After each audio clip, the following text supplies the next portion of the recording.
नमस्कार मेरे प्यारे सभी दोस्तों को, मेरे सभी लिसनर्स को।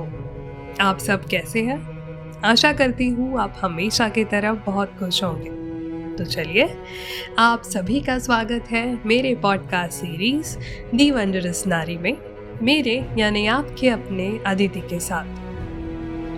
दोस्तों, कुछ कहानियाँ वक्त के धूल भरे पन्नों में दबा दी जाती है और कुछ किरदार ऐसे होते हैं जिनकी गूंज सदियों के सन्नाटे को तोड़ देती है। आज हम आपको मिलवाएंगे एक ऐसी महिला से जो तवायफ से बेगम बनी और फिर बनी आज़ादी की जंग का एक जिंदा अलामत। जब 1857 की क्रांति में हरौर आग लगी थी, तब लखनऊ के दिल से एक आवाज़ उठी, मैं अपनी सरजमीं को गुलाम नहीं बनने दूंगी।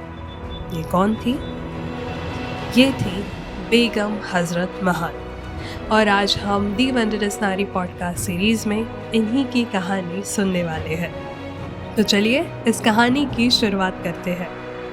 जिसने तख्त को ठुकराया और तलवार को अपनाया, ऐसे रानी की कहानी सुनते हैं। बेगम हजरत महल का जन्म 1820 के आसपास फैजाबाद में हुआ। उनका असली नाम था मुहम्मदी खातून। वो एक अफ़गान पठान परिवार से थी, लेकिन बचपन में ही गरीबी के कारण उन्हें एक तवायफ की ज़िंदगी अपनानी पड़ी। तवायफें उस दौर में सिर्फ नर्तकी नहीं, बल्कि कला, साहित्य, राजनीति और दरबारी शिष्टाचार की महारथी होती थी। उनकी सुंदरता और बुद्धिमत्ता ने नवाब वाजिद अली शाह का ध्यान खींचा और उन्हें हजरत महल का खिताब मिला।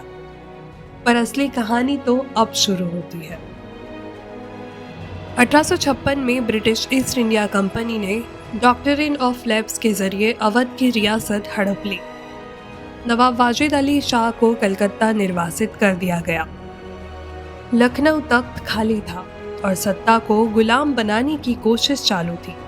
लेकिन तब पर्दे से बाहर आई हजरत महल। उन्होंने अपने बेटे बिरजिस को अवध का नवाब घोषित किया और खुद बनी रीजेंट यानी संरक्षक शासिका। वो एक महिला थी, लेकिन उनका नेतृत्व लखनऊ की सड़कों को लेकर अंग्रेजों की संसद तक गूंजता रहा। बिरजिस कद्र की ताजपोशी में हिंदू पुरोहितों ने वैदिक मंत्र पढ़े और मुसलमान उलेमा ने दुआ की।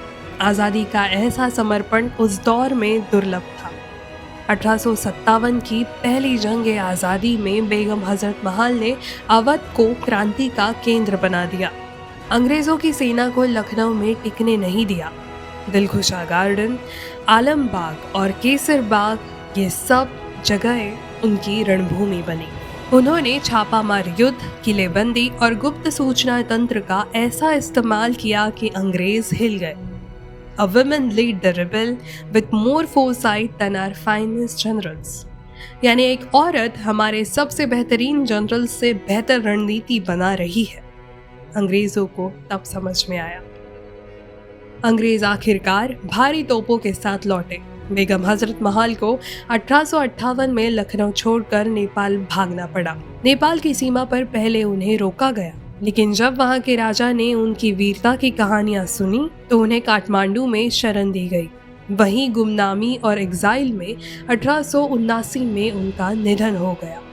ना कोई सलामी, ना कोई कब्र पर मेला, लेकिन इतिहास के दिल में वो आज भी जिंदा है।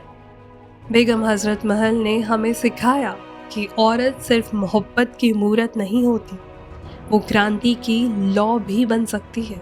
आज़ादी के कई बड़े नाम हैं, लेकिन जब भी किसी लड़की को अपनी आवाज़ उठाने की हिम्मत चाहिए, जब भी कोई औरत अन्याय के खिलाफ खड़ी होती है, तो हजरत महल की रूह उनके साथ होती है। बेगम हजरत महल वो नाम नहीं, एक एहसास है। एक तवायफ से लेकर सुल्ताना तक का सफ़र, एक माँ, एक लीडर, एक बागी। उन्होंने ये साबित कर दिया कि क्रांति के नक्शे पर औरतों की उंगलियों के निशान भी होते हैं। तो दोस्तों, ये थी हमारी वंडरस नारी, एक ऐसी महिला जिनके संघर्ष की गूंज आज भी लखनऊ की हवाओं में सुनाई देती है। आशा करती हूँ आपको आज की कहानी पसंद आई हो। और अगर पसंद आई है तो आपके सभी दोस्तों के साथ इसे शेयर कीजिए, जहां हम लाते हैं वो कहानियां जो सिर्फ इतिहास नहीं, आज की चेतना है। आप सुन रहे थे दी वंडरस नारी पॉडकास्ट सीरीज, मेरे यानी आपके अपने अदिति के साथ। फिर मिलेंगे एक और प्रेरणादायक कहानी के साथ। तब तक याद रखिए, जमाना बदल सकता है लेकिन हिम्मत की आवाज कभी नहीं बदलती। धन्यवाद।